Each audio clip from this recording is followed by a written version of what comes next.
Rashida Tlaib has talked about eliminating Israel from the map for a very long time. She finally got censured by Congress, and some Democrats actually censured her along with the Republicans. Here's why one of them stood up for what he said was so important.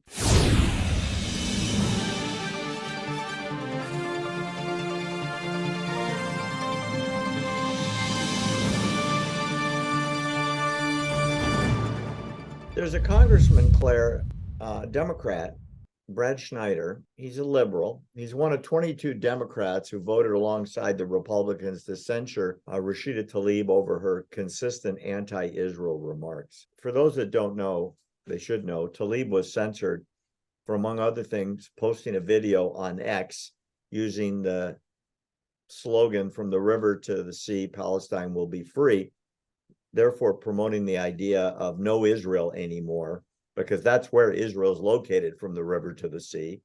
And she wants an Islamic State, even though she says she doesn't want to necessarily kill all the Jews. She hasn't quite made up her mind what she plans to do with them. Schneider said, in reference to that, "From the river to the sea, that's not coded language. It's the chant, a rallying cry going back to 1964, before Israel took control of the West Bank and Gaza. It was the rallying cry then, and it still is, for the destruction of Israel." Tell me something. Almost all the Republicans, except for one idiot, voted for the censure, and all the Democrats voted against it except 22 of them.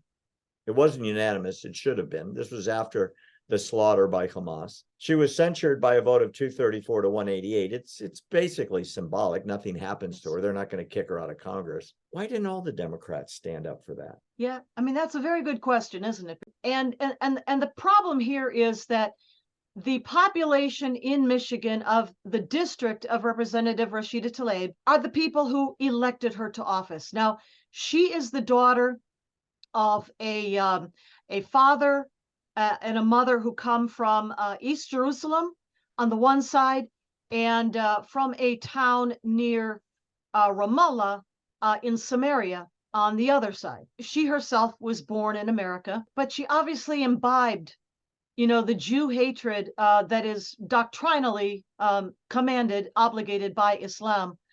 But interestingly, that you mentioned the year 1964, because of course that's the year that Yasser Arafat, yes, himself born in Cairo, Egypt, he founded the PLO, Palestinian Liberation Organization, having founded Fatah about 6 years prior to that, and I think it was 1958. But both of these organizations were established in order to erase the Jewish state of Israel. The river, the Jordan River, to the sea, the Mediterranean Sea.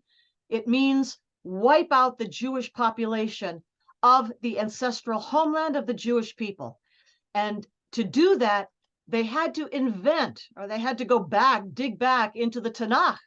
Christians would say the Old Testament, to find the ancient enemies of the Israelite people, named the Philistines, who aren't even from the Levant. They are Indo-European and come from the Aegean area of the waters north of Israel.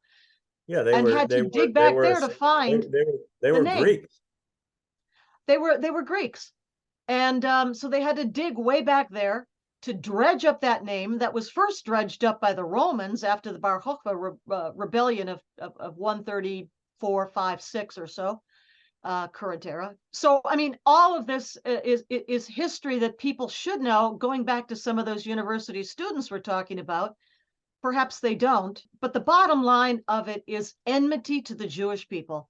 It is doctrinal, it is obligatory in Islamic doctrine, and that's obviously what Rashida Tlaib has imbibed her whole life. And even though this censure is symbolic, I think it was important that they did that on a bipartisan basis in Congress. It's unfortunate that they won't take the next step and eject her from the House of Representatives.